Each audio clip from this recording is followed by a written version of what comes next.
Pinagtaksilan, minaliit, at itinapon sa ulan habang nag-aagaw buhay. Habang si Saria ay nagdurusa sa sakit, si Joaquin ay nagpapakasasa sa karangyaan, kasama ang kabit. Ngunit ang basurang itinapon nila ay ang tunay na reyna ng Aurelia Coast. Magsisimula na ang paniningil. Hanggang kailan mo kayang panindigan ang iyong kalupitan bago ka lumuhod sa paanan ng babaeng winasak mo? Handa ka na ba sa kanyang pagbabalik? Saraya, she is like an old stain on my expensive suit, Lian. Nakakahiya siyang ipakilala sa mga kliyente ko at lalong nakakasuka siyang katabi sa kama. If not for her charity case background, matagal ko na siyang itinapon sa basurahan.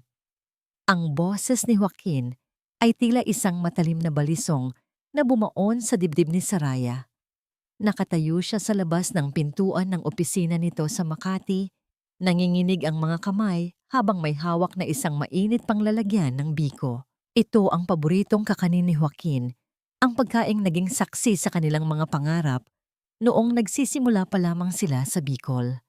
5 taon na ang nakalilipas mula nang mangako sila sa harap ng altar. At ngayong anibersaryo nila, kahit na nilalagnat at halos hindi na makahinga dahil sa matinding ubo, pinilit ni Saria na magluto at maglakbay sa gitna ng malakas na ulan para lamang masorpresa ang asawa. Ngunit ang sorpresang dala niya ay naging isang malupit na biro ng tadhana. Sa loob ng opisina, narinig niya ang malanding tawa ni Liani, ang babaeng laging bukang bibig ng mga katrabaho ni Joaquin. "You're so mean, Hon. Pero sa bagay, look at her. Mukha na siyang katulong sa bahay niyo. Amoy usok at pawis palagi." Pang-uuyam ni Liani na sinundan ng tunog ng paghalik. Bumagsak ang balikat ni Saria. Ang init ng biko sa kanyang palad ay tila isang pangungutya sa nanlalamig niyang puso. Ang bawat butil ng malagkit na kanin na maingat niyang hinalo ng ilang oras ay simbolo ng kanyang sakripisyo.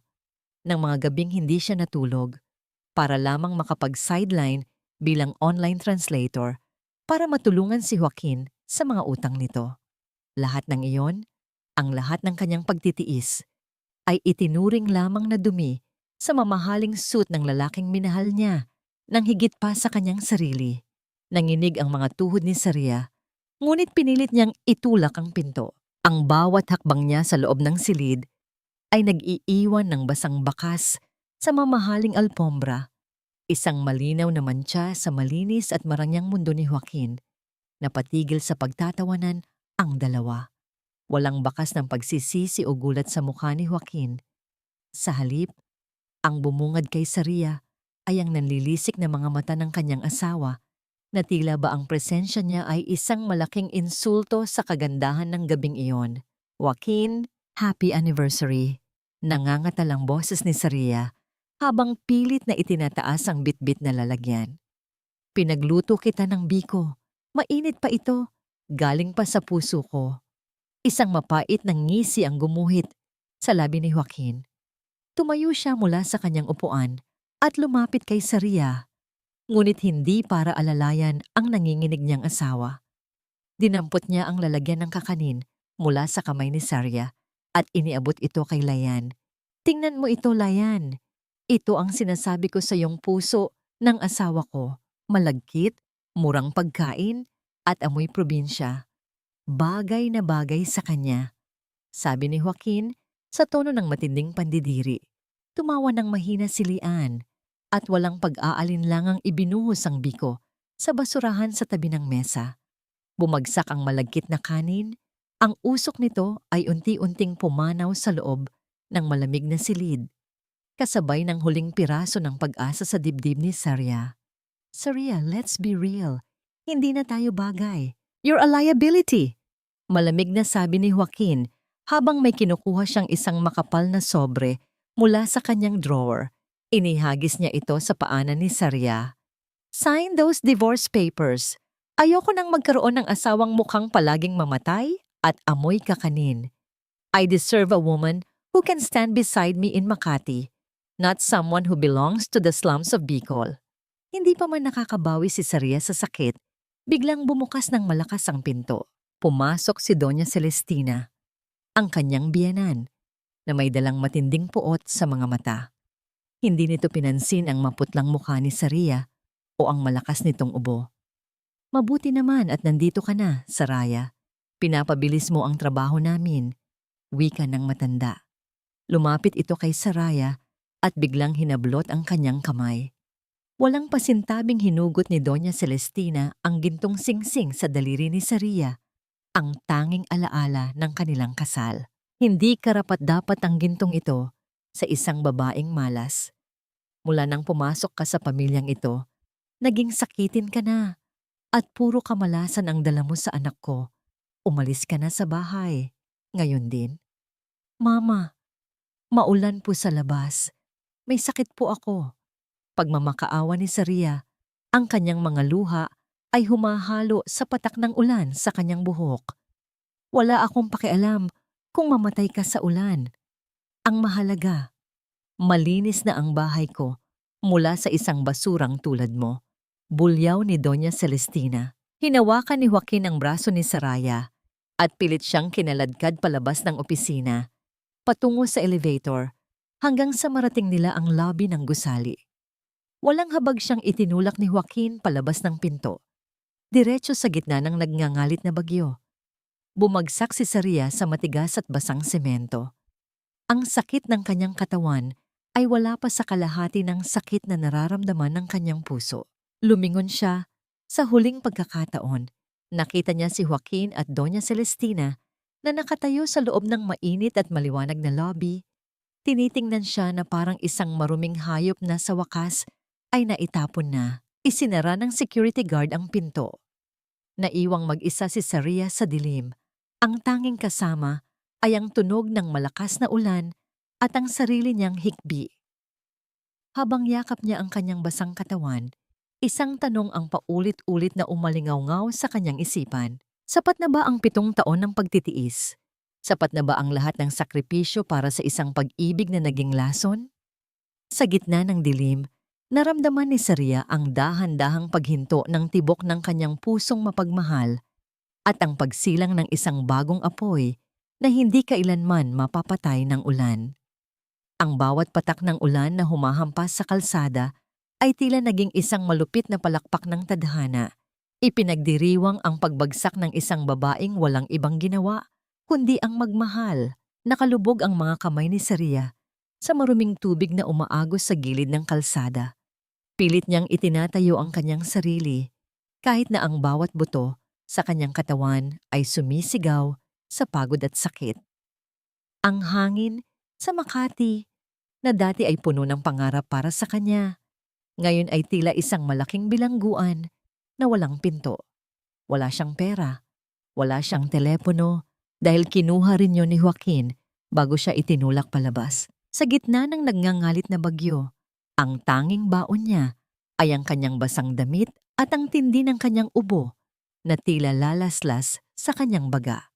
Naglakad siya, sumasandal sa mga pader ng matatayog na gusali, patungo sa maliit na boarding house na tinuluyan niya noong mga panahong nagtitipid sila ni Joaquin para sa kanilang kinabukasan. Ngunit pagdating niya roon, hindi init ng tahanan ang sumalubong sa kanya. Sa labas ng pinto, nakatambak ang 2 itim na plastic bag na naglalaman ng kanyang iilang damit at mga lumang libro. Lumabas si Aling Nena, ang may-ari ng bahay, na may hawak na payong at isang mukhang puno ng pag-aalinlangan na hinaluan ng pagkairita. Saraya, bakit nandito ka pa? Tumawag na sa akin ang asawa mo kanina. Bayad na raw ang lahat ng utang mo, pero kailangan mo na ring umalis. Sabi niya, hindi mo na raw kayang magbayad at baka makahawa pa ang sakit mo sa ibang nangungupahan dito. Wika ni Aling Nena, habang hindi man lang pinatutuloy si Saraya sa silong. Aling Nena, kahit ngayong gabi lang po, nilalagnat po ako, hindi ko na po kaya. Pagmamakaawa ni Saraya, ang kanyang boses ay halos pabulong na lamang dahil sa panghihina. Pasensya na, Saraya, ayoko ng gulo. Sabi ni Joaquin, binigyan ka na raw niya ng sapat na pera para makauwi sa probinsya. Huwag mo na akong idamay sa drama niyo.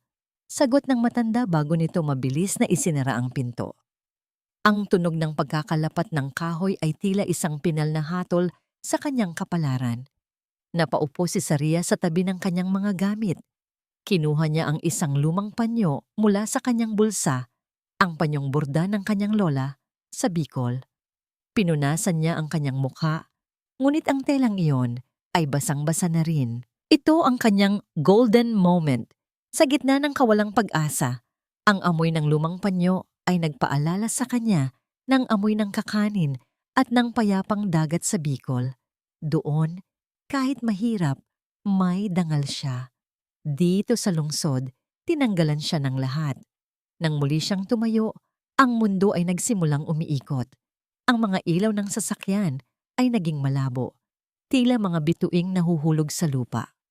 Bumigay ang kanyang mga tuhod sa gitna ng kalsada, sa ilalim ng poste ng ilaw na kumukurap-kurap, tuluyang nawalan ng malay si Saraya. Ngunit bago tuluyang magdilim ang lahat, naramdaman niya ang isang mainit na kamay na humahawak sa kanyang noo. Isang pamilyar na tinig ang tumawag sa kanyang pangalan. Saraya! Diyos ko, anong nangyari sa'yo? Si Althea yon, ang yata na matagal ng kaibigan ni Saria at naging katuwang niya sa pag-aalaga sa kanyang lola noon. Hindi nagatubili si Althea. Sa tulong ng isang driver ng daip, isinakay nila ang walang malay na si Saria patungo sa maliit na klinika kung saan nagtatrabaho ang nurse. Lumipas ang ilang oras. Sa loob ng puting silid na amoy gamot, dahan-dahang imulat ni Saria ang kanyang mga mata. Nakita niya si Althea na abalang nag-aayos ng suwero sa kanyang kamay. Gising ka na. Salamat sa Diyos. Hingal na sabi ni Althea. Saria, bakit ka nagkakaganito? Nasaan si Joaquin? Hindi nakasagot si Saraya. Ang tanging sagot niya ay ang mga luhang muling umagos mula sa kanyang mga mata. Kinuha ni Althea ang basang jacket ni Saraya para labhan, ngunit nang buhatin niya ito, may isang matigas na bagay ang nahulog mula sa isang lihim na bulsa sa loob ng laylayan. Isang tunog ng bakal na tumama sa sahig ang bumasag sa katahimikan ng silid. Dinampot ito ni Althea. Ito ay isang gintong susi na may nakaukit na maliit na muneo at mga titik na IC. Sarya, ano ito? Tanong ni Althea. Ang kanyang mga mata ay nanlalaki sa gulat. Bakit mayroon kang susi na may tatak ng Aurelia Coast? Ito ang pinakamalaking kumpanya ng barko sa buong bansa. Napatitig si Saria sa susi. Ang lihim na pilit niyang itinago sa loob ng 7 taon. Ang gintong tanika lang nag-uugnay sa kanya sa isang nakaraang nais na niyang kalimutan ay muling nagpakita. Magagawa ba ng isang susi na buksan ng pinto patungo sa kanyang kaligtasan? O ito ba ang magdadala sa kanya sa isang mas malaking gulo? Sino nga ba talaga ang babaeng itinapon sa ulan? 7 taon, Althea. 7 taon ko silang pinagsilbihan na parang aso. Dahil lang sa pangakong binitawan ko sa puntod ng aking ama. Akala ko, sapat na ang maging mabuting tao para mahalin ako ng mundong ito. Ang boses ni Saraya ay mahina, parang isang kandilang unti-unting nauupos sa loob ng tahimik na silid ng klinika. Nakasandal siya sa puting unan, ang kanyang mga mata ay nakatitig sa kisame na tila doon niya binabasa ang mahabang listahan ng kanyang mga tiniis. Hinawakan ni Althea ang nanginginig na kamay ng kaibigan. Saria, hindi ko maintindihan. Bakit kailangan mong magpanggap? Bakit hinayaan mong tapakan nila ang pagkatao mo kung alam mo namang meron kang sandata para lumaban? Huminga ng malalim si Saraya. Ang bawat paghatak niya ng hangin ay may kasamang sakit, ngunit ang sakit sa kanyang isipan ay mas matindi. Naalala niya ang huling habilin ng kanyang ama, si Don Aurelio de la Vega. Isang matigas na tao, ngunit puno ng karunungan. Sabi nito, ang yaman ay parang dagat, kaya ka nitong palutangin. Pero kaya ka rin nitong ilunod kung hindi mo alam ang halaga ng bawat patak ng pawis.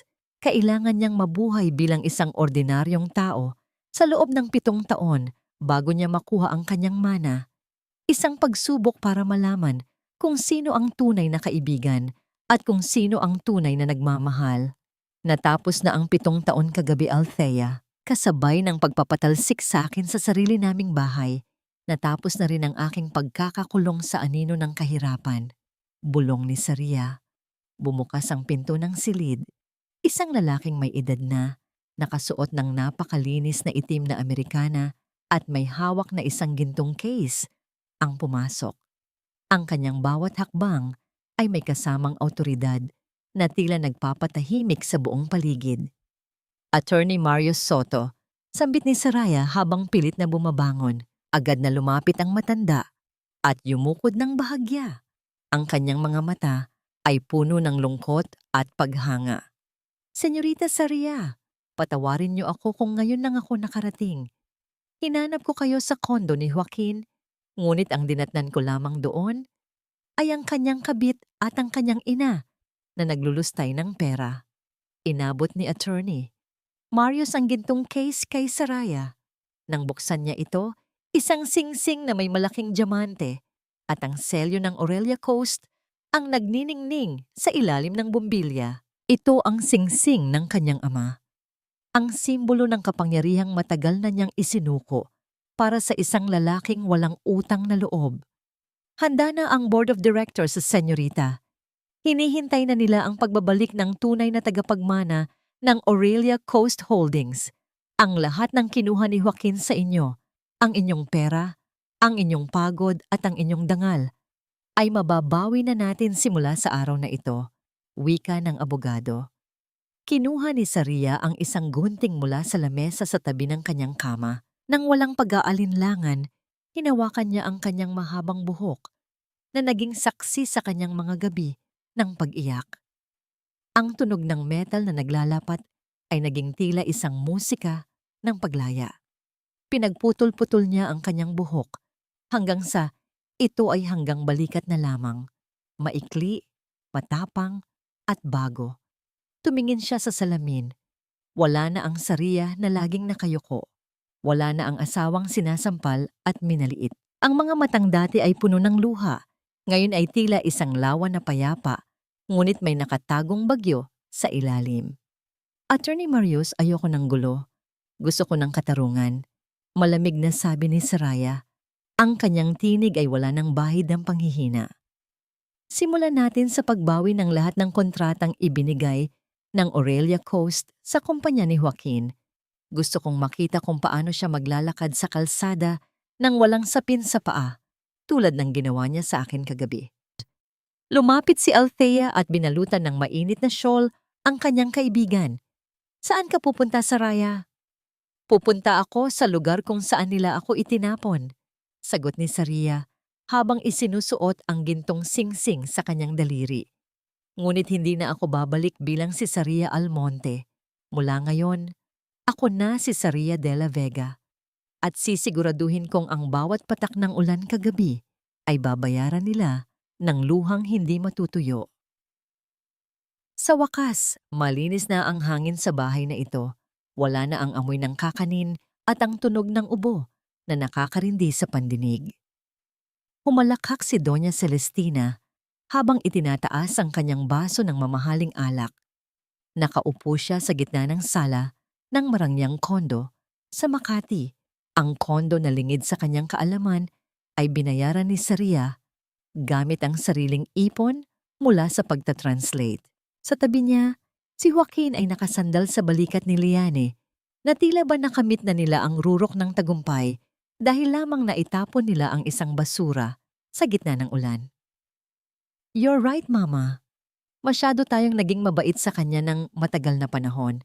Ngayon, malaya na nating magagawa ang gusto natin sa perang ito.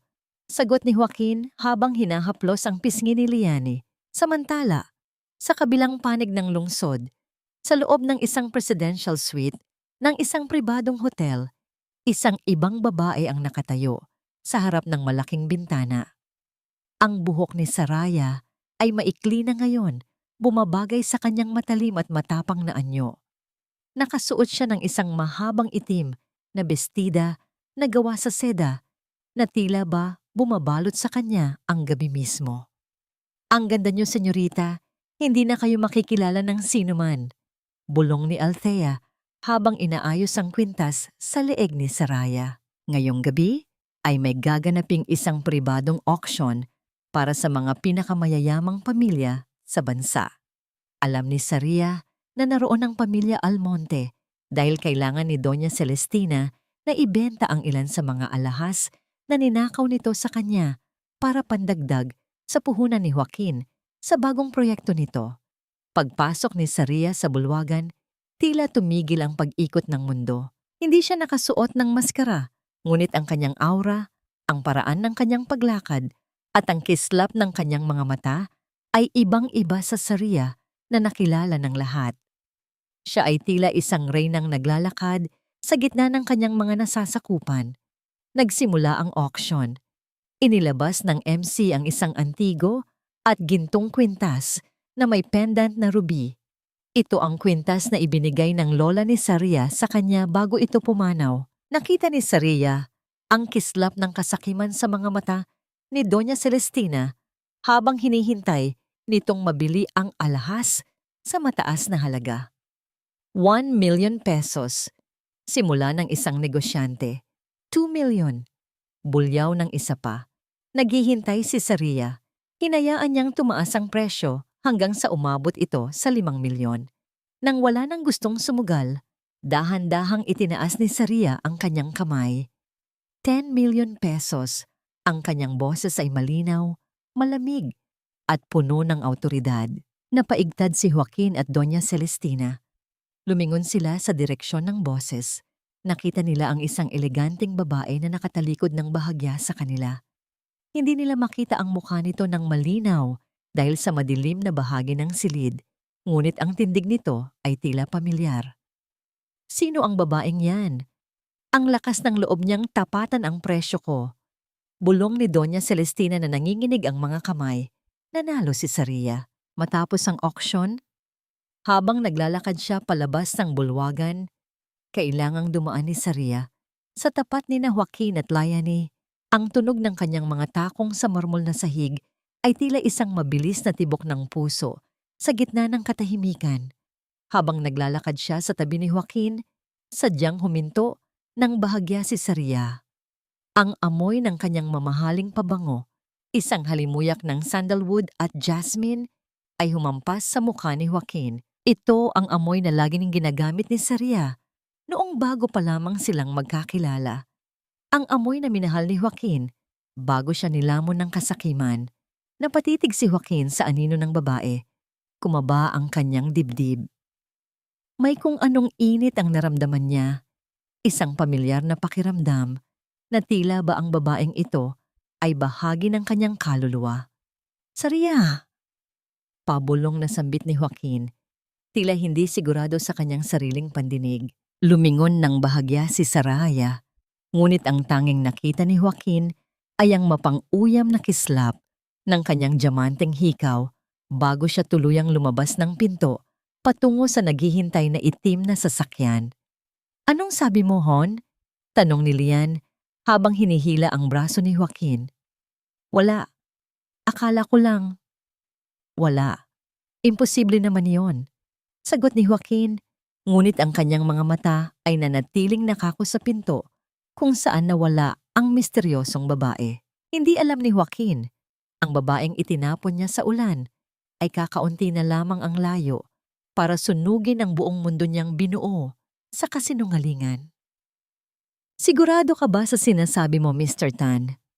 Ako ang pinakamalakas na consultant ng Makati Real Estate.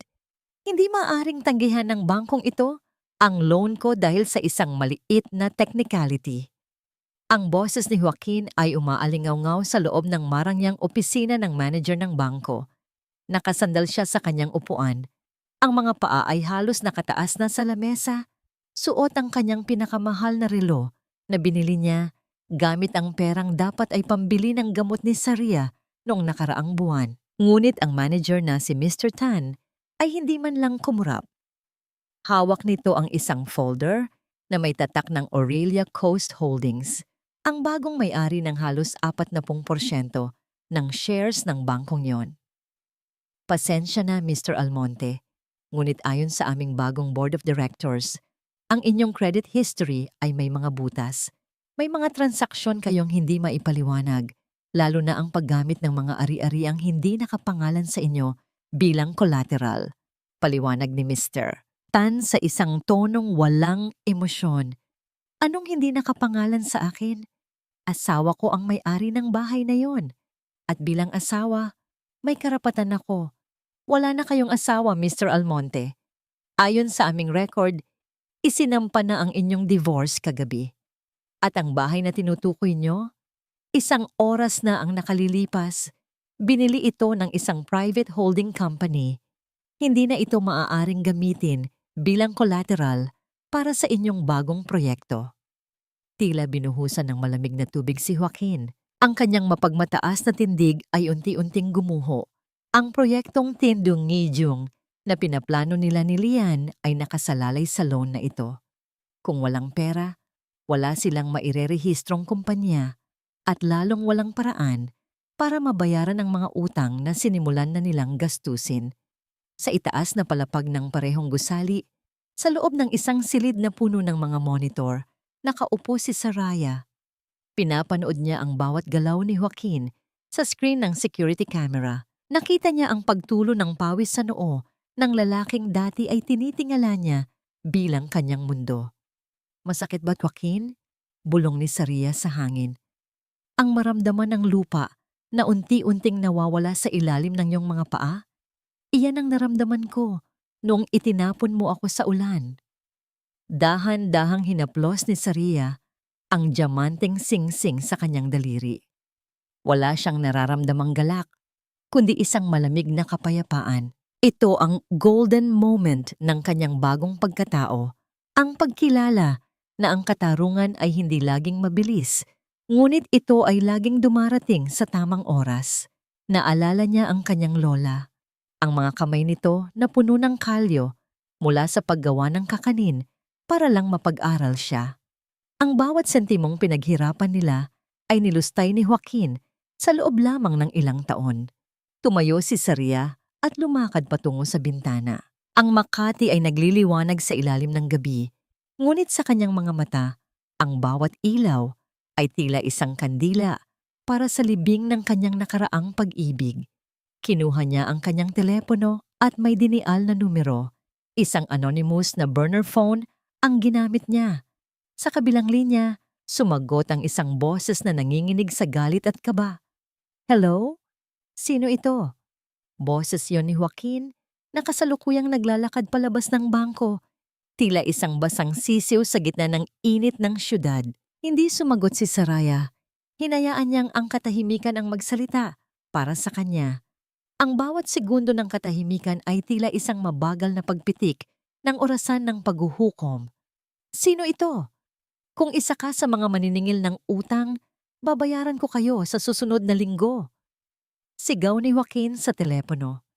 Bago niya ibaba ang tawag, isang salita lamang ang binigkas ni Saria sa isang binagong boses, malalim at tila galing sa ilalim ng lupa. Ang lahat ng kinuha mo, ibabalik mo ng may interes. Pinatay ni Saraya ang telepono at itinapon ang SIM card sa basurahan. Sa labas, nagsimulang kumulog. Ang langit ay tila naghahanda para sa isa pang bagyo. Habang si Joaquin ay nakatayo sa gilid ng kalsada, pilit na pinatitigil ang isang taxi na ayaw huminto para sa kanya. Isang itim na sobre ang iniwan ng isang hindi kilalang lalaki sa kanyang pintuan sa kondo. Sa loob ng sobre, may isang litrato. Ang litrato ng kanyang kasal, kung saan ang mukha niya ay ginupit. At ang natira lamang ay ang mukha ni Saria na nakangiti, na tila nagmamasid sa kanyang bawat pagkakamali. Sino ang nagpadala ng sobre? At paano nalaman ng taong iyon ang bawat lihim na transaksyon na ginawa ni Joaquin sa likod ng kumpanya? Iswipe mo na yan, miss. Huwag mo na akong tanungin kung may laman ng card na yan. My son is a top consultant in Makati. Baka isang sulyap lang niya ay mawalan ka ng trabaho. Ang boses ni Doña Celestina ay kasing talas ng kanyang bagong tabas na mga kuko habang nakatayo siya sa gitna ng isang pinakasikat na butik sa Greenbelt. Nakapatong sa counter ang tatlong mamahaling bag na ang halaga ay katumbas na ng sahod ng isang ordinaryong manggagawa sa loob ng 2 taon. Nakataas ang kanyang noo, ang kanyang leeg ay pinalalamutian ng mga perlas na ninakaw niya mula sa tagong kaba ng kanyang lola ni Saria. Ngunit ang nangiti sa labi ng sales lady ay dahan-dahang napalitan ng pag-aalinlangan. Ang tunog ng card machine na paulit-ulit na sumusubok ay tila isang mabilis na tibok ng puso sa gitna ng tensyon. Pasensya na po, ma'am. Ngunit ang transaction declined po ang lumalabas sa lahat ng 3 card ninyo. Baka po gusto ninyong tumawag sa inyong bangko? Ang mukha ni Doña Celestina ay biglang naging kasing pula ng kanyang lipstick. Impossible! Baka sira ang makina nyo. Do you know who I am? I am the mother of Joaquin Almonte. Sa paligid, ang ibang mga mamimili na kabilang sa alta sosyedad ay nagsimulang magbulungan. Ang mga matang dati ay puno ng paghanga sa kanyang suot ay naging mga matang puno ng pangungutya. Ito ang pinakamatinding bangungot ni Celestina, ang mapahiya sa harap ng mga taong pilit niyang ginagaya. Is there a problem here? Isang boses ang bumasag sa kahihiyan ni Celestina. Isang boses na malamig, matikas, at tila nagdadala ng hangin galing sa isang katedral. Dahan-dahang lumingon si Celestina at nakita ang isang babaeng nakasuot ng puting suit.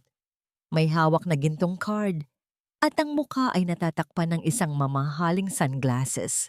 Oh, it's you, bulong ng sales lady na biglang yumukod ng malalim. Good afternoon, Madam de la Vega. Lumapit si Saria, ang babaeng tinatawag nilang Madam de la Vega, sa counter. Hindi niya tiningnan ng diretso si Celestina, ngunit ang bawat galaw niya ay tila isang dahan-dahang pagsakal sa hininga ng matanda. Pakibalot ang 3 bag na yan.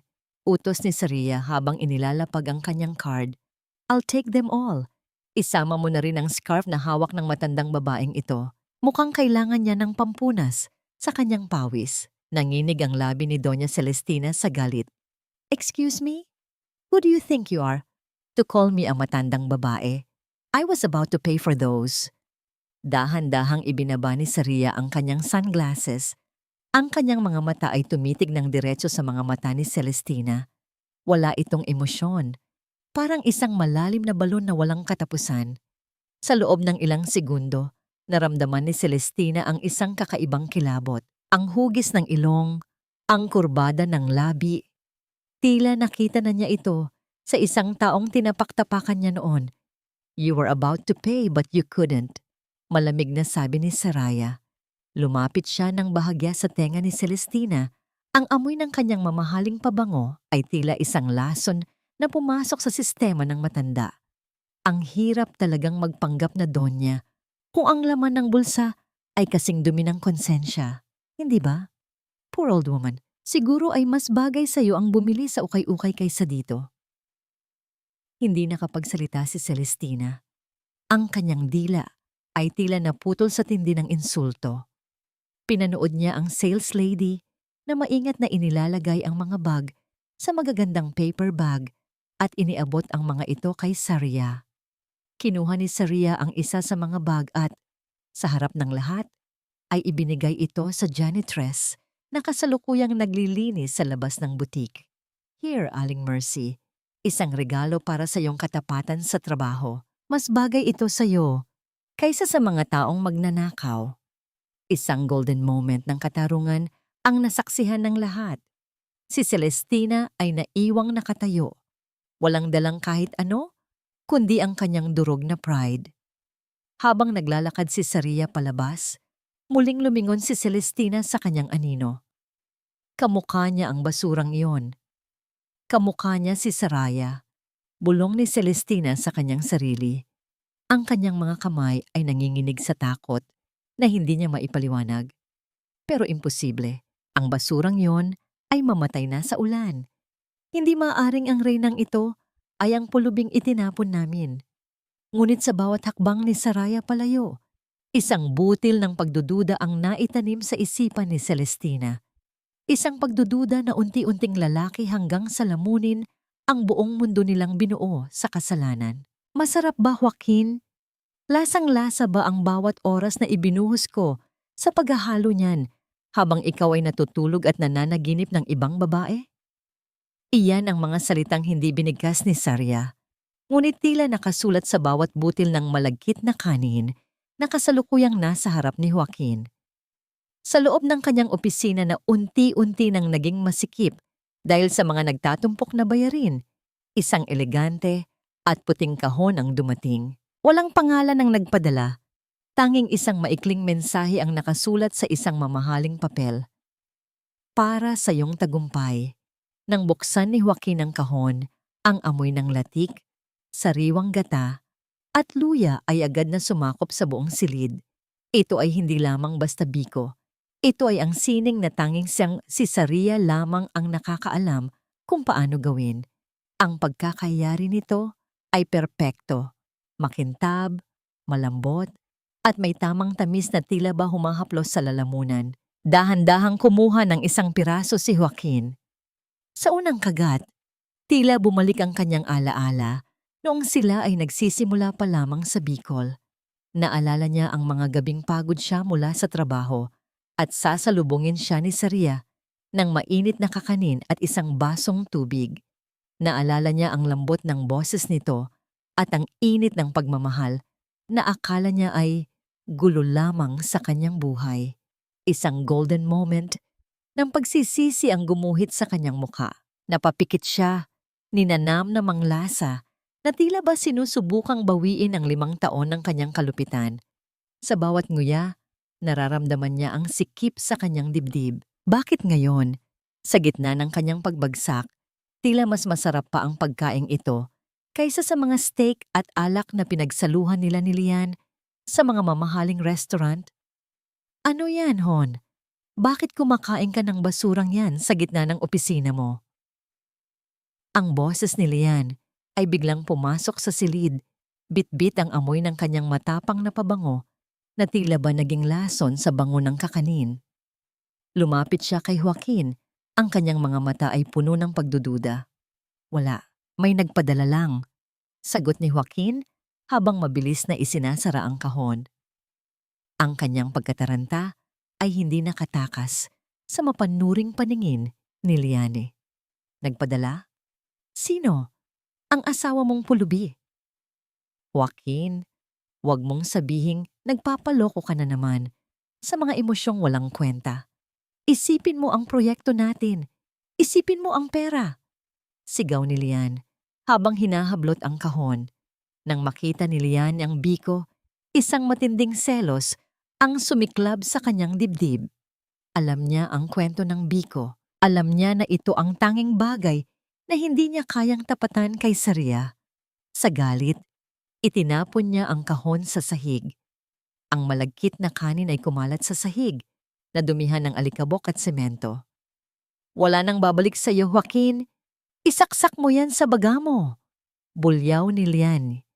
Ngunit habang nag-aaway ang dalawa, napansin ni Lian ang isang drawer na bahagyang nakabukas sa mesa ni Joaquin. May isang litratong nakatago sa ilalim ng mga dokumento. Mabilis niya itong hinablot. Ito ang litrato ng kasal ni na Joaquin at Sarya. Ngunit sa halip na sira-sira, ang litratong ito ay malinis at tila palaging tinitingnan. Ang mas nakakagulat, sa likod ng litrato ay may nakasulat na mga bagong salita. Sa sulat kamay na hindi kay Joaquin at lalong hindi kay Sarya, ang nakaraan ay hindi lason, Joaquin. Ang kasakiman mo ang pumatay sa atin.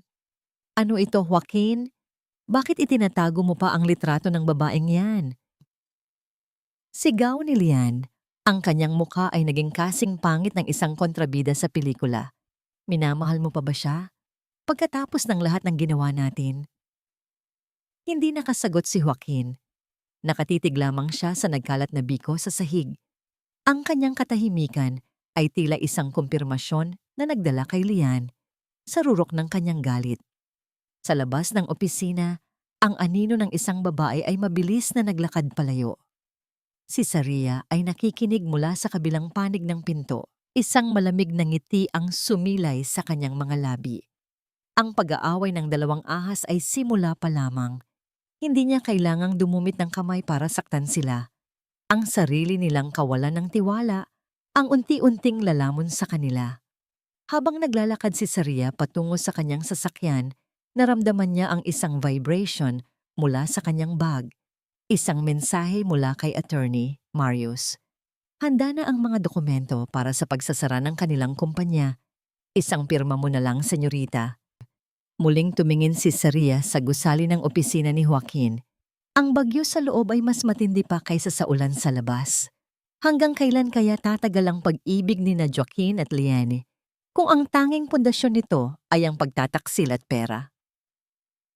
Ang oportunidad na ito ay parang isang gintong barko, Mr. Almonte. Minsan lang ito dadaan sa tapat ng iyong pinto. Kung hindi mo ito sasakyan ngayon, baka habang buhay ka nang malunod sa mga utang mo.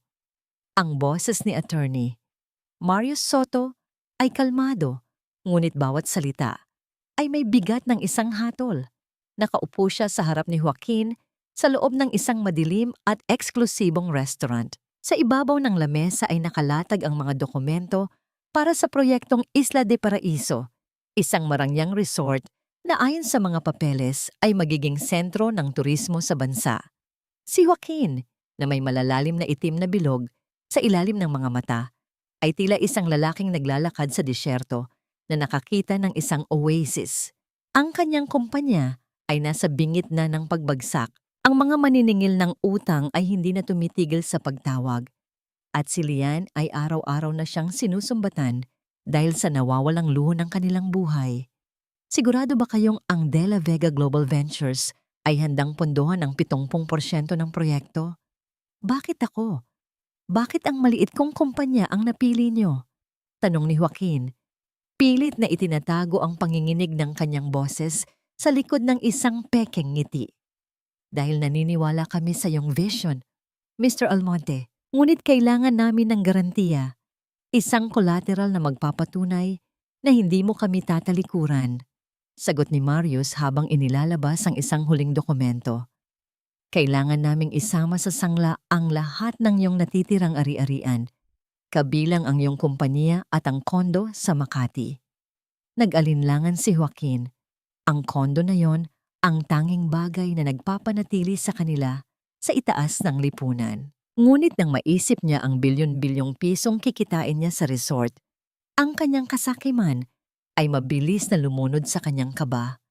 Hon, pirmahan mo na. Ito na ang huling pagkakataon natin para bumalik sa tuktok. Bulong ni Lian na nakaupo sa tabi niya. Ang mga mata ay nagniningning sa isiping muli siyang makakabili ng mga mamahaling alahas. Sa kabilang silid, na hinihiwalay lamang ng isang manipis na dingding na may butas na salamin, nakatayo si Saria. Pinapanood niya ang bawat galaw ng panulat ni Joaquin. Nakita niya ang pagdampi ng tinta sa papel. Ang tunog ng bawat titik na isinusulat ni Joaquin ay tila isang pako na ibinabaon sa kabaong ng sarili itong kapalaran. Ito ang kanyang golden moment. Nakita ni Saria ang isang maliit na langgam na pilit umaakyat sa gilid ng bintana. Pilit na inililigtas ang sarili bago ang malakas na buhos ng ulan. Naalala niya ang kanyang sarili noong gabing iyon. Maliit, walang laban, at inaapakan ng mga taong ito. Ngayon, siya na ang bagyong darating sa kanilang buhay. Tapos na ang pirmahan, wika ni Marius sa kabilang silid. Isang malamig na ngiti ang sumilay sa mga labi ni Saraya. Kinuha niya ang kanyang suot na itim na belo at maingat na inayos ito. Ang lahat ng pag-aari ni Joaquin, ang bawat hininga ng kanyang negosyo, ay pag-aari na ni Saria sa ilalim ng batas. Ang kailangan na lamang niyang gawin ay hintayin ang takdang panahon para hilahin ang tali. Attorney Marius, tawag ni Saria sa kanyang intercom habang lumalakad siya palayo. Siguraduhin mong makuha ang orihinal na titulo ng kondo.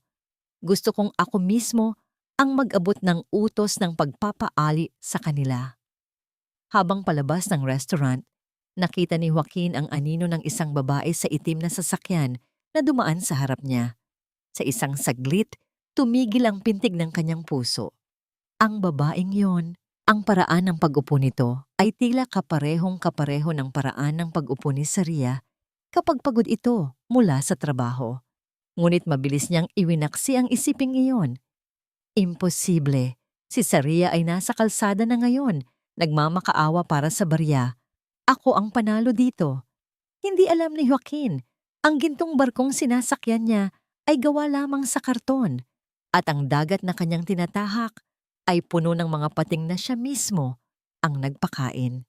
Anong mangyayari kapag nalaman ni Joaquin na ang kumpanyang nagligtas sa kanya ay ang parehong kumpanyang wawasak sa kanya? At paano tatanggapin ni Doña Celestina na ang bahay na kanyang ipinagmamalaki ay hindi na sa kanila? Wala na, Joaquin. Ang lahat ng pinaghirapan ko, ang lahat ng pangarap ko na maging reyna ng Makati, naglaho na dahil sa kabubuhan mo. Ang boses ni Lian ay tila isang matalim na palaso na humihiwa sa hangin ng kanilang kondo. Wala na ang malambing na tono ng isang mangingibig. Ang natira ay ang malupit na tinig ng isang babaeng nakakakita sa paglubog ng barkong dati ay inaakala niyang puno ng ginto. Sa gitna ng sala, nakabukas ang dalawang malalaking maleta. Nagkakalat ang mga mamahaling damit, sapatos, at pabango na kinuha ni Lian mula sa mga aparador ng walang pakundangan. Si Joaquin ay nakaupo sa sahig. Ang kanyang mga kamay ay nakabaon sa kanyang gulugulong buhok. Sa harap niya, ang telebisyon ay nagpapalabas ng balita sa bawat istasyon. Ang mukha ng isang opisyal ng gobyerno ay malinaw na nagpapaliwanag. Ang proyektong Isla de Paraiso ay isang malaking panloloko. Ang lahat ng permit nito ay peke at ang mga namumuhunan ay pinapayuhang makipag-ugnayan sa mga awtoridad. Hindi ito maaari, Layane. Sabi ni Attorney Marius, maayos ang lahat. Sabi niya, legal ang bawat dokumento. Pabulong na sabi ni Joaquin, ang kanyang boses ay nanginginig sa matinding takot. At naniwala ka na naman? Joaquin, ginamit lang tayo. At ngayon, ang kumpanya mo, ang kondo na ito, pati ang huling sentimo sa bangko natin, frozen na. Niloko tayo ng De La Vega Global Ventures. Sigaw ni Lian habang mabilis na isinasara ang kanyang maleta. Ang bawat salita ni Lian ay tila isang sampal na gumigising kay Joaquin mula sa kanyang mahabang panaginip. Ang golden moment ng kanyang pagkawasak ay dumating nang makita niya ang isang maliit na alikabok na sumasayaw sa ilalim ng liwanag ng araw na pumapasok sa bintana. Naalala niya ang araw na pinalayas niya si Saria. Ganoon din ang liwanag ng araw noon, ngunit puno siya ng kayabangan. Ngayon, ang liwanag na yon ay tila isang spotlight na naglalantad sa kanyang pagiging kawawa. Biglang tumunog ang intercom ng unit. Ang boses ng security guard ay seryoso at walang halong biro. Mr. Almonte, may mga tauhan po ng sheriff sa baba kasama ang ilang pulis. Mayroon po silang dalang writ of execution para sa unit na ito. Kailangan nyo na pong lumabas sa loob ng 30 minuto. Napatayo si Joaquin. Ang kanyang puso ay tila gustong tumalon palabas ng kanyang dibdib. Lian, tulungan mo ako. Tumawag ka ng abogado. Meron ka pang natitirang pera sa account mo, hindi ba? Isang mapait at mapang-uyam na tawa ang isinagot ni Liani. Pera ko? Joaquin, ang natitirang pera ko ay sapat na lang para sa tiket ko paalis ng bansang ito. Bahala ka na sa buhay mo. Bahala ka na sa nanay mong puro reklamo. Bit-bit ang kanyang mga maleta. Mabilis na lumabas si Liani ng pinto nang hindi man lang lumingon. Naiwan si Joaquin na mag-isa sa gitna ng katahimikan ng isang bahay na hindi na sa kanya. Sa kabilang kwarto, narinig niya ang malakas na iyak ni Doña Celestina na kasalukuyang nagmamakaawa sa mga taong kumukuha ng kanyang mga huling alahas. Diyos ko, anong gagawin ko? Bulong ni Joaquin. Sa kanyang desperasyon, naalala niya ang huling pag-asa, ang Aurelia Coast Holdings. Sila ang pinakamalaking kumpanya na may kontrol sa De La Vega Global. Kung makakausap niya ang mismong may-ari ng Aurelia Coast, baka maari pa niyang maisalba ang kanyang sarili. Baka maari pa niyang ipaliwanag na biktima rin siya. Kinuha ni Joaquin ang kanyang susi ng sasakyan at tumakbo palabas. Hindi pinapansin ang mga pulis na nagsisimulang magkabit ng dilaw na tape sa kanyang pinto. Nagmaneho siya ng mabilis patungo sa gitna ng Makati. Ang kanyang mga mata ay nanlalabo dahil sa pawis at luha. Pagdating niya sa harap ng napakataas na gusali ng Aurelia Coast, agad siyang bumaba at tumakbo patungo sa reception desk. Ang bawat hakbang niya sa makinis na sahig ay tila tunog ng isang bumabagsak na pader. Kailangan kong makita ang chairman, si Madam De La Vega. Sabihin niyo sa kanya, si Joaquin Almonte ito. May mahalaga akong kailangang sabihin. Sigaw ni Joaquin sa gulat na receptionist. Sir, kailangan niyo po ng appointment. Wala na akong oras para sa appointment. Buhay ko ang nakataya dito. Sa itaas na palapag, sa loob ng isang silid na nababalutan ng salamin, nakatayo ang isang babae. Pinapanood niya ang kaguluhan sa baba sa pamamagitan ng screen ng kanyang computer. Ang kanyang mga daliri ay marahang dumadampi sa gintong singsing na may muneo. Papasukin niyo siya, utos ni Saraya sa kanyang intercom. Ang kanyang boses ay walang bakas ng galit, kundi isang malamig na katarungang matagal nang naghihintay. Habang papaakyat ang elevator, nararamdaman ni Joaquin ang bawat palapag na tila isang hakbang patungo sa kanyang huling hantungan. Hindi niya alam, ang babaeng hihingan niya ng tulong ay ang parehong babaeng binuo niya. Ang bawat dahilan para siya ay kamuhian. Ano ang gagawin ni Joaquin kapag bumukas ang pinto at makita niya ang mukha ng babaeng itinapon niya sa ulan? Magagawa ba niyang humingi ng tawad? O tuluyan na siyang lalamunin ng kanyang kahihiyan? Ang bawat hakbang ni Joaquin sa malambot na alpombra ng opisina ay tila isang paglubog sa putikan. Ang kanyang hininga ay gipit. Ang kanyang barong ay gusot-gusot at basang-basa ng pawis. At ang kanyang mga kamay ay hindi tumitigil sa panginginig. Sa harap niya, ang dalawang naglalakihang pinto na gawa sa mabigat na kahoy na nara ay dahan-dahang bumukas, na tila ba ang bukana ng isang katedral o kaya naman ay ang pintuan ng kabilang buhay. Sa loob ng napakalawak na silid, ang tanging tunog na maririnig ay ang banayad na pag-ikot ng aircon at ang mahinang paghampas ng mga pakpak ng isang ibon sa labas ng bintana. Nakatalikod ang malaking silya ng chairman, nakaharap sa naglalakihang gusali ng Makati na tila ba ang buong mundo ay nasa ilalim ng kanyang mga paa. Madam De La Vega. Ang boses ni Joaquin ay gumaralgal, halos pabulong na lamang sa tindi ng kaba. Ako po si Joaquin Almonte. Nagmamakaawa po ako. Biktima rin po ako ng panloloko. Ang kumpanya niyo ang De La Vega Global, sila po ang kumuha ng lahat sa akin. Maawa po kayo. May matanda po akong ina na umaasa sa akin. Nanatiling tahimik ang silid. Ang bawat segundo ng katahimikan ay tila isang matalim na karayom na tumutusok sa balat ni Joaquin. Dahan-dahang umikot ang silya. Ang unang nakita ni Joaquin ay ang isang pares ng mamahaling sapatos na itim. Sumunod ang isang dekalidad na puting suit.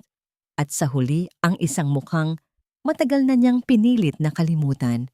Ang mundo ni Joaquin ay tila tumigil sa pag-ikot. Ang kanyang mga mata ay nanlaki. Ang kanyang panga ay nangatal. At ang huling lakas sa kanyang mga tuhod ay tuluyang naglaho. Napaluhod siya sa sahig, hindi dahil sa paggalang, kundi dahil sa bigat ng katotohanang sumampal sa kanyang pagkatao. Sarya. Pabulong na sambit ni Joaquin, ang kanyang tinig ay puno ng hindi makapaniwalang takot. Long time no see, my dear husband. Ang boses ni Sarya ay kasing lamig ng yelo, kasing talim ng isang labaha. Walang bakas ng galit sa kanyang mukha. Tanging isang nakakatakot na kapayapaan. Dahan-dahang tumayo si Saraya at lumapit kay Joaquin. Ang bawat tunog ng kanyang mga takong sa sahig ay tila tunog ng isang martilyo na nagpapako sa kabaong ni Joaquin. Huminto siya sa tapat ng lalaking dati ay tinitingala niya bilang kanyang langit. Ngayon, ang lalaking iyon ay isang gusot-gusot na anino na lamang sa kanyang paanan. Ito ang kanyang golden moment. Nakita ni Saraya ang isang maliit na butil ng pawis na gumagapang sa pisngi ni Joaquin, kapareho ng butil ng ulan na gumagapang sa kanyang sariling pisngi noong gabing itinapon siya nito. Kinuha ni Saraya ang isang puting panyo at dahan-dahang pinunasan ang noo ni Joaquin, isang kilos na tila mapagmahal ngunit puno ng lason. Bakit ka nanginginig, Joaquin? Hindi ba't sabi mo, ang isang taong tulad ko ay amoy kakanin at nakakasuka? Hindi ba't sabi mo, ang isang basura ay nararapat lamang sa kalsada? Tanong ni Saraya. Ang kanyang mga mata ay nakatitig ng diretso sa kaluluwa ng lalaki. Saraya, patawarin mo ako. Hindi ko alam. Akala ko. Hindi mo alam na ang babaeng sinabihan mong liability ay ang may-ari ng bawat hininga ng kumpanya mo? Hindi mo alam na ang bawat sentimong ginastos mo para sa mga alahas ng nanay mo at sa luho ng kabit mo ay galing sa kaban ng aking ama? Putol ni Saraya sa kanyang pagmamakaawa. Ang 7 taon ng pagtitiis ko ay natapos na, Joaquin, at kasabay ng pagtatapos niyon ay ang pagtatapos din ng iyong paghahari. Inilapag ni Saraya ang isang makapal na folder sa harap ni Joaquin. Iyan ang listahan ng lahat ng perang ninakaw mo, ang lahat ng pekeng dokumentong pinirmahan mo. Bukas, ang mga dokumentong yan ay nasa kamay na ng mga awtoridad. Hindi mo lang kailangang bayaran ang utang mo sa bangko, kailangang bayaran mo rin ang utang mo sa batas. Saraya, wag. Maawa ka. Magbabago ako. Babalikan kita. Gagawin ko ang lahat. Sigaw ni Joaquin habang sinusubukang hawakan ang paa ni Saraya. Mabilis na umatras si Saraya. Ang kanyang mukha ay nagpakita ng matinding pandidiri. Huwag mo akong hawakan ng mga kamay mong madumi. Ang pag-ibig na itinapon mo sa ulan ay hindi na muling mabubuhay para sa isang tulad mo. Tumingin si Saraya sa kanyang security guard na nakatayo sa pinto. Ilabas ang taong iyan at siguraduhing hindi na siya makakatapak muli sa anumang gusaling pag-aari ng mga De La Vega. Habang kinakaladkad si Joaquin palabas, ang kanyang mga pagsusumamo ay unti-unting nawawala sa pasilyo. Naiwan si Saraya na mag-isa sa kanyang opisina. Dahan-dahan niyang hinubad ang kanyang singsing at inilagay ito sa loob ng isang maliit na kahon. Isang mabigat na buntong hininga ang kumawala sa kanyang dibdib. Isang buntong hininga ng paglaya. Ngunit bago pa man siya makaupo, tumunog ang kanyang personal na telepono. Isang tawag mula kay Althea. Saraya, kailangan mong pumunta dito sa ospital. Si Doña Celestina. Inatake sa puso ng malamang wala na kayong matitirhan at may isa pang bagay na nalaman ang mga pulis tungkol kay Lian. Ang laban ay hindi pa tapos. Anong lihim ang itinatago ni Lian na maaring magpabago sa hatol ni Saraya?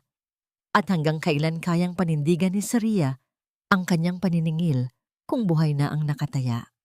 Hindi ko akalain na sa isang hamak na charity ward ang bagsak mo, Doña Celestina. Nasaan na ang mga perlas na ipinagmamalaki mo? Nasaan na ang dangal na ipinangtatapak mo sa akin noon? Ang boses ni Saraya ay mahina, ngunit tila bawat salita ay may bigat ng 1 toneladang bakal. Nakatayo siya sa tapat ng kama sa isang pampublikong ospital, isang lugar na malayo sa karangyaan ng Makati na kinagisnan ng matanda. Ang amoy ng disinfectant at ang ingay ng mga pasyenteng naghihintay sa labas ay tila isang malupit na musika para sa isang babaeng dati ay hindi makatapak sa dumi ng kalsada. Si Doña Celestina ay nakahiga, maputla, at ang kanyang mga mata ay puno ng takot. Nang makita niya ang anyo ni Saria na nakasuot ng napakalinis na itim na Amerikana, pilit siyang bumangon at sinubukang abutin ang kamay ng kanyang dating manugang. Saraya, anak, patawarin mo ako. Hindi ko alam. Akala ko wala kang halaga. Tulungan mo kami. Hindi ko na kaya. Pagmamakaawa ng matanda, garalgalang tinig at halos mawalan ng lakas. Dahan-dahang iniwas ni Saraya ang kanyang kamay. Ang golden moment ng pagtatagpong ito ay hindi galit, kundi kawalan ng pakialam. Tahimik, matatag, at walang pag-aalinlangan. Naalala ni Saraya ang mga panahong siya ang nanghihina, siya ang nangangailangan ng gamot. Ngunit ang tanging ibinigay sa kanya ni Celestina noon ay mga utos na maglinis ng buong bahay at ang pag-alis ng kanyang singsing na parang wala siyang karapatan sa anumang pag-aaruga. Ang pera ay hindi nakakabili ng buhay, Celestina. At lalong hindi nito nakakalimutan ang mga latay sa puso ng taong sinaktan mo. Malamig na sabi ni Saraya. Sa labas ng ward, nakatayo si Joaquin, nakaposas ang mga kamay at binabantayan ng 2 pulis. Nakita niya ang bawat sandali ng pagtanggi ni Saraya sa kanyang ina. Ang kanyang muka ay puno ng kahihiyan. Ang bawat hibla ng kanyang pagkatao ay tila naging abo na.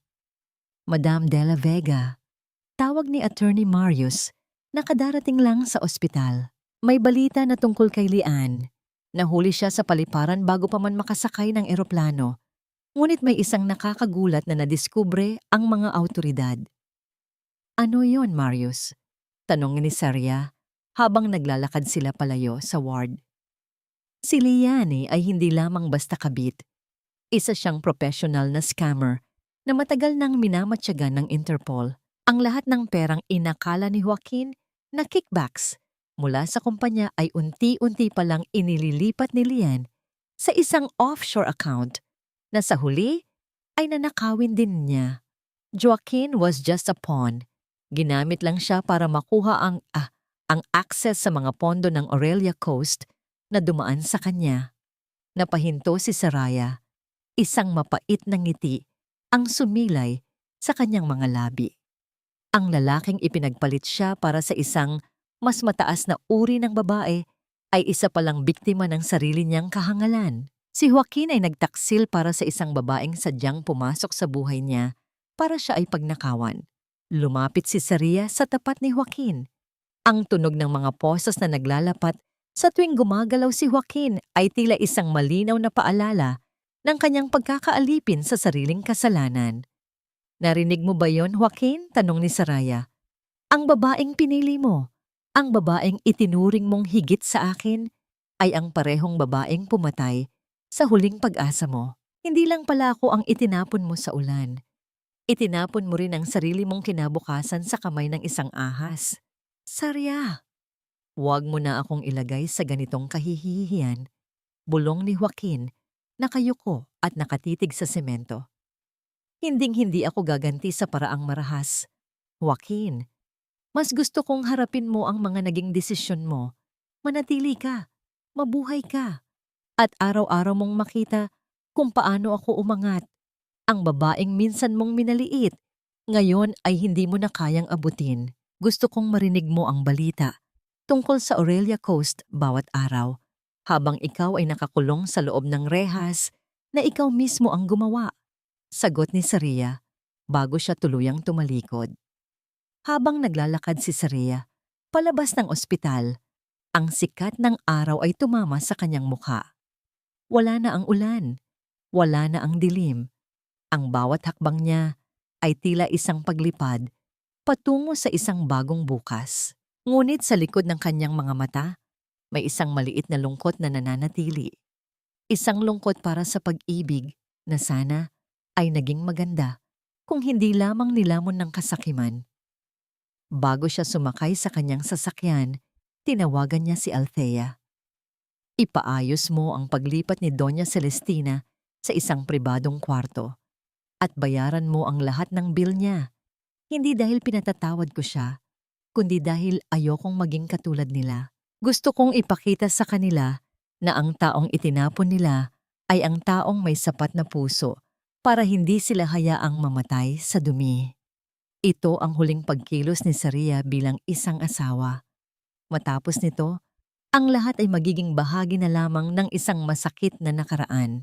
Ngunit handa na ba ang kanyang puso para sa huling pagharap sa hukuman? At ano ang magiging huling mensahe niya para kay Joaquin bago ito tuluyang mawala sa kanyang buhay? Ang loob ng korte ay nababalutan ng isang nakabibinging katahimikan. Isang uri ng katahimikan na tila ba ang bawat hininga ng mga taong naroroon ay binibilang ng tadhana. Ang amoy ng lumang papel at barnisadong kahoy ay humahalo sa lamig ng aircon na tila ba lalong nagpapatigas sa atmosfera ng silid. Nakatayo si Saria sa gitna ng bulwagan. Suot ang isang simpleng asul na bestida na kasing kulay ng dagat sa Bicol tuwing umaga. Wala siyang suot na mamahaling alahas maliban sa gintong singsing ng kanyang ama. Ang kanyang tindig ay tuwid, ang kanyang mga mata ay kalmado, at ang kanyang mukha ay nagpapakita ng isang uri ng kapayapaan na tanging ang mga taong nakatawid na sa bagyo ang nagtataglay. Sa kabilang panig, sa likod ng rehas na bakal ng akusado, ay nakaupo si Joaquin. Ang kanyang dating makinis at mapuputing balat ay naging madilaw at tuyot. Ang kanyang mga mata ay nakalubog, puno ng takot at matinding kahihiyan. Nakasuot siya ng kulay kahel na uniporme ng bilanggo, isang kulay na tila ba isang malaking mantsa sa kanyang dating malinis na imahe bilang isang matagumpay na consultant sa Makati. Isang malakas na tunog ng kahoy na tumama sa lamesa ang bumasag sa katahimikan. Ang hukom ay nagsimulang magbasa ng hatol. Sa bawat salita ng hukom, panloloko, falsification of documents, grand larceny, ay tila may isang mabigat na pader na gumuho sa pagkatao ni Joaquin. Sa huli, ang hatol ay malinaw. 10 taon ng pagkakabilanggo at ang obligasyong bayaran ang lahat ng danyos sa Aurelia Coast Holdings. Nang matapos ang sesyon, bago pa man mailabas si Joaquin ng mga bantay, humiling si Saria ng isang sandali para makausap ang lalaki. Lumapit siya sa bakal na harang. Ang distansya sa pagitan nila ay kakaunti na lamang, ngunit ang agwat ng kanilang mga mundo ay tila milya-milya na ang layo. Saria, pabulong na tawag ni Joaquin. Ang kanyang mga kamay ay nanginginig habang nakahawak sa rehas. Ito na ba ang gusto mo? Ang makita akong ganito? Ang makita akong wasak? Tumingin si Saria ng diretso sa mga mata ni Joaquin. Isang golden moment ng katotohanan ang namayani sa pagitan nila. Nakita ni Saraya ang isang luhang tumulo mula sa mata ni Joaquin, ngunit hindi na ito nakapagpapakilos sa kanyang puso. Ang pag-ibig na dati ay parang isang malaking apoy, ay naging isang malamig na abo na lamang. Hindi ka nawalan dahil naghiganti ako, Joaquin, malamig na sabi ni Saria. Ang bawat salita ay may lalim ng isang seryosong pangako. Nawalan ka dahil binaliwala mo ang taong nagmahal sa iyo ng buong puso. Pinili mong pumatay ng tiwala para sa isang huwad na ningning. Ang pagkatalo mo ay hindi dahil sa kapangyarihan ko, kundi dahil sa kawalan mo ng dangal. Yumuko si Joaquin. Ang kanyang mga balikat ay nanginginig sa tahimik na pag-iyak. Patawarin mo ako, Saria. Patawarin mo ako. Pinatawad na kita, Joaquin. Hindi dahil deserve mo ang patawad, kundi dahil deserve ko ang kapayapaan. Sagot ni Saraya. Ngunit ang patawad ay hindi nangangahulugang mawawala ang parusa. Harapin mo ang iyong hatol nang may natitira pang hiya sa iyong sarili. Tumalikod na si Saraya. Ang tunog ng kanyang mga sapatos sa sahig ng korte ay tila isang huling tuldok sa isang mahabang kabanata ng kanyang buhay. Habang naglalakad siya palabas, narinig niya ang tunog ng mabigat na pinto ng selda na sumasara sa likuran ni Joaquin. Isang tunog ng bakal na naglalapat, pinal at walang balik. Paglabas ni Saria sa gusali ng korte, ang liwanag ng araw ay tumama sa kanyang balat. Ang hangin ay sariwa, malaya sa amoy ng puot at sakit. Sa gilid ng kalsada, naghihintay si Attorney Marius at si Althea, ang kanyang tunay na pamilya. Tapos na ang lahat, senyorita, wika ni Marius. Hindi, Marius. Muling ngumiti si Saraya, isang ngiting totoo at nagniningning. Ngayon pa lang magsisimula ang lahat. Tumingala si Saraya sa langit. Ang mga ulap ay dahan-dahang naghihiwalay, hinahayaan ng sikat ng araw na baluti ng buong lungsod. Ang paglalakbay ng paghihiganti ay natapos na, at ang landas ng paghilom ay nagsisimula ng bumukas. Sa malayo, tila naririnig niya ang mga alon ng Bicol na tumatawag sa kanya. Nag-aanyaya sa isang bagong simula na puno ng pag-asa at tunay na pagmamahal sa sarili. Ano ang naghihintay kay Saria sa kanyang pagbabalik sa kanyang pinagmulan? At paano niya gagamitin ang kanyang bagong kapangyarihan para baguhin ang buhay ng iba pang mga kababaihang tulad niya? Ang dagat ng Bicol ay may sariling awit, isang himig na puno ng kapayapaan na tila ba humahaplos sa mga sugat ng nakaraan. Ang amoy ng sariwang gata at ang halimuyak ng mga dahon ng saging na pinapaitan sa apoy ay muling nagpabalik sa alaala ni Saria kung sino talaga siya bago siya naligaw sa lungsod ng Makati. Dito, sa ilalim ng naglalakihang puno ng niyog at sa harap ng Bulkang Mayon na tila isang hantungan ng katatagan, natagpuan ni Saria ang tunay niyang tahanan. Isang taon na ang lumipas mula nang matapos ang ingay ng korte at ang gulo ng kumpanya. Ngayon, ang pangalang Saria de la Vega ay hindi lamang nakaukit sa mga gusali ng Aurelia Coast, kundi nakatatak din sa puso ng mga kababaihan sa kanyang lalawigan. Ang itinayo niyang Saraya Corazon Foundation ay naging isang kanlungan para sa mga inabandona, minaliit, at mga biktima ng pang-aabuso. Sa loob ng sentrong ito, ang bawat babae ay tinuturuang tumayo sa sariling paa. Binibigyan ng pagkakataong mag-aral at pinapaalalahanan na ang kanilang halaga ay hindi nasusukat sa opinyon ng ibang tao. Madam Saria, handa na po ang lahat para sa pagbubukas ng ating bagong health center. Ang boses ni Althea ay puno ng kagalakan habang lumalapit siya sa kanyang kaibigan sa tabing dagat. Ngumiti si Saria, isang ngiting hindi na nagtatago ng anumang sakit.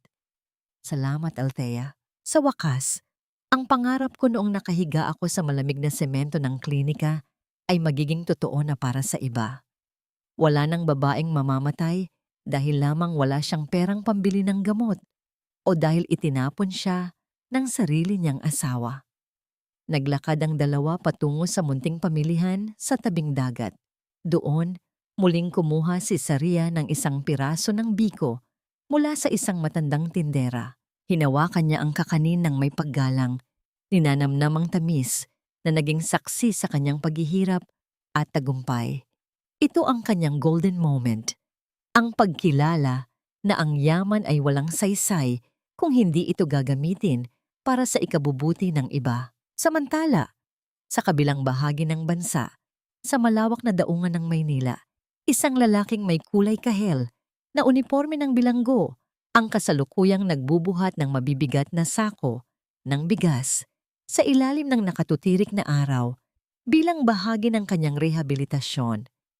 Si Joaquin ay tila isang anino na lamang ng kanyang dating sarili. Ang kanyang mga kamay ay puno ng paltos, ang kanyang mukha ay sunog sa init, at ang kanyang katawan ay hapong-hapo.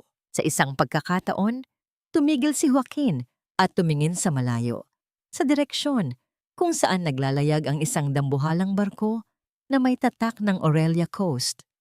Nabalitaan niya ang lahat, ang kabutihang ginagawa ni Saria, ang kanyang tagumpay, at ang kanyang kaligayahan. Isang butil ng luha ang gumapang sa pisngi ni Joaquin, hindi dahil sa galit, kundi dahil sa matinding hiya. Alam niyang habang buhay niyang dadalhin ang pagsisisi na pinakawalan niya ang nag-iisang babaeng naging tapat sa kanya. Sa bawat sako na kanyang binubuhat, tila binabayaran niya ang bawat bigat ng sakit na ibinigay niya kay Saria. Tungkol naman kay Doña Celestina, siya ay nananatili sa isang tahimik at maliit na bahay na inilaan ni Saria para sa kanya. Hindi na siya nakatapak muli sa Makati, ngunit meron siyang pagkain at gamot araw-araw. Doon, sa kanyang pag-iisa, unti-unti niyang natutunang hagkan ang katotohanan na ang tunay na karangyaan ay hindi matatagpuan sa mga perlas, kundi sa isang pusong marunong magpatawad. Nahanap na ba ni Saria ang kapayapaan? Oo. Pinatawad na ba niya ang mga nanakit sa kanya? Pinatawad niya sila hindi dahil nararapat sila rito, kundi dahil ayaw na niyang bitbitin ang bigat ng galit sa kanyang puso. Ang kanyang paglalakbay ay nag-iwan ng isang mahalagang aral sa lahat. Ang isang babaeng binuo mula sa sakit at sakripisyo ay hindi kailanman muling mawawasak. Habang lumulubog ang araw sa Bicol, naglalatag ng kulay ginto sa karagatan, tiningnan ni Saria ang kanyang mga kamay. Wala na siyang suot na singsing ng kasal, ngunit mayroon siyang suot na korona ng sariling dangal. Ang bawat hakbang niya sa buhanginan ay tila isang pasasalamat sa tadhana. Ang ulan ay lumipas na, ang bagyo ay natapos na, at sa wakas, si Saria Corazon de la Vega ay tunay na nang malaya. Ang katarungan ay hindi laging dumarating sa paraang inaasahan natin, ngunit para kay Saria, ang pinakamatamis na paghihiganti ay ang pagpili na maging masaya at maging liwanag sa buhay ng iba. Ang kanyang kwento ay hindi natatapos sa pagbagsak ng kanyang mga kaaway, kundi sa pag-usbong ng kanyang sariling liwanag.